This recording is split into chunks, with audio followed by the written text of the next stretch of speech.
I'm Libby Williamson.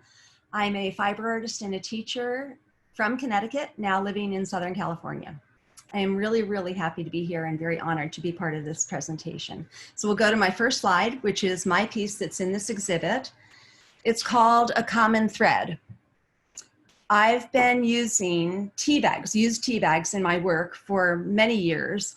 And I was initially treating each little tea bag as its own separate individual piece of art. But I really like to work large, and I was frustrated by the tiny little size. So my natural progression was to combine all of the little individual pieces into a larger composition. And it was also important in my early work for me to have ingested the tea from every single tea bag. And that meant drinking a lot of tea, drying all the tea bags, emptying them, prepping them for the stitching. And anyway, so my process involves collaging each little tea bag separately with little bits of hand-painted paper and fabric, and then using free motion stitching and handwork on each one. And then taking all of the little elements and combining them into a larger substrate. So we'll go to the next slide and it'll show you some detail of the same piece. The concept of this quilt is about belonging and about acceptance. And it references the social exclusion that can come from different economic classes, ethnic groups, and religions. And it's about how we're strengthened by our diversity. So the plan for this piece was to take groups of separate tea bags and combine them and make them, group them into quadrants. Each individual tea bag is worked separately, and then I used similarities within the group. So I was using common fabrics or common stitching patterns to unify the bags within each group. And just like in our society where we can find common ground, which unites us in our differences. I used a wide variety of fabric. I used everything. I wanted to use a lot of different texture and a lot of different qualities of fabric. So there's everything in here from burlap to silk. And you'll also see a lot of zippers. I use zippers and measuring tapes. They're personal icons of mine that are in many of my works. And in this case, the zippers work metaphorically to join the different components together. So we'll go to the next slide, please. This piece is called Etiquette and Connecticut. I began this one with over 200 used tea bags, which I collaged with strips of different fabrics, and then individually free motion stitched them and readied them for the handwork. And this piece is particularly important to me right now since it references the current situation with my mom. I made this piece over a period of time when I was helping Mom pack up our family home when she was moving to her now current assisted living facility.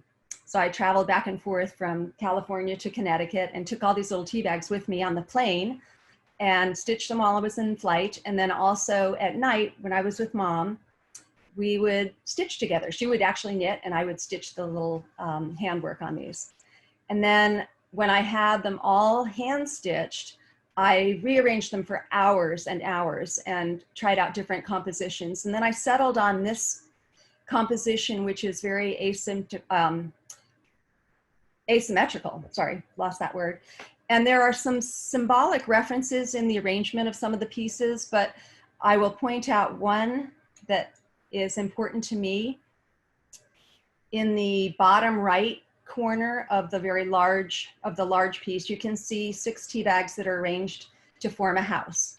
And this is clearly a nod to my family home and to also the new home for my mom. And next slide, please. This is another important quilt to me called Breaking the Mold. This is the first piece that I made in a series of mine that I'm continuing where I'm using rope in place of batting as my inner layer. And this piece was made for an invitational exhibit called Power of Women. And the stipulation was that it had to be a finished size of 2 feet by 6 feet. And I knew that while I was inventing this technique, I was going to be faced with a lot of challenges with the engineering and the construction of the piece. And so we'll go to the next slide and I can show you some of the process of that. So I envisioned this going together. I knew that the rope was going to heavily distort the image, and that was my plan. And I also knew that it was only going to shrink in one direction. And so what I ended up having to do, I created an entire prototype, which you can see hanging on the back side of my studio wall. And so through that process, I was able to study and learn about the distortion and the shrinkage rates. And then you can see the proportions on that back prototype are kind of odd and a little bit disjointed.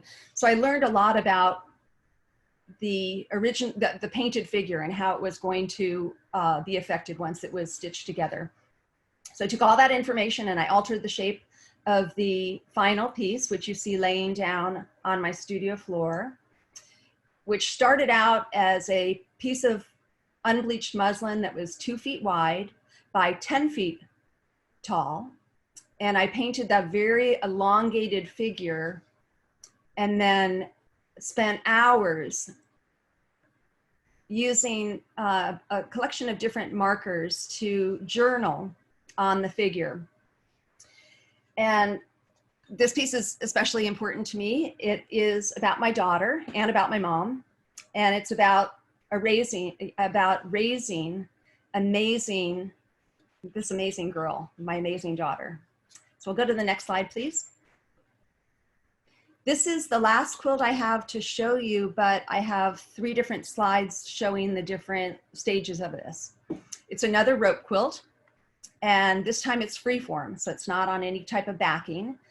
And I approached this differently, where I had just a general idea of what I wanted, and then I let it evolve, and I worked intuitively, building from the center outward. There's a large central area that's framed by the ropes. And in this case, the ropes are also playing a different part in the imagery, where they are referencing a tangle of seaweed.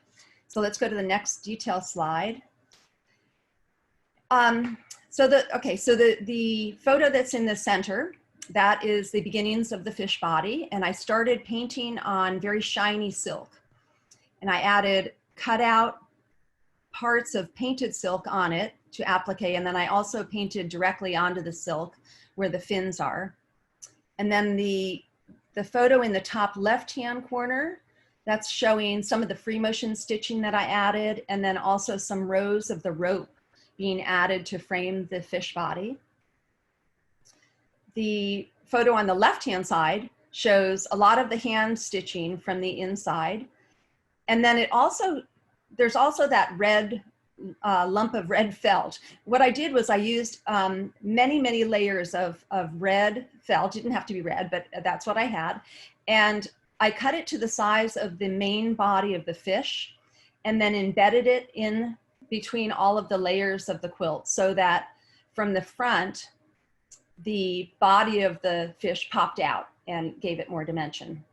And then the bottom left photo references this quilt is completely double-sided, and as I was constructing it, it hangs from one central point, so the balance got kind of skewed, and I didn't want to create a composition that was symmetrical. So in order to correct the balance when it hung, I embedded those metal washers inside some of the layers to help correct the balance when it hung. And we can go to the last slide that shows the back. And so the same piece, and you can see all of the hand stitching, the layers of tulle and satins, and again, some of the rope that this time is couched on top, referencing the seaweed and the kelp. And then one little detail that I threw in here, on the right-hand side of the screen, you can see an image. And if you look closely, there's a safety pin that's hanging from a piece of string.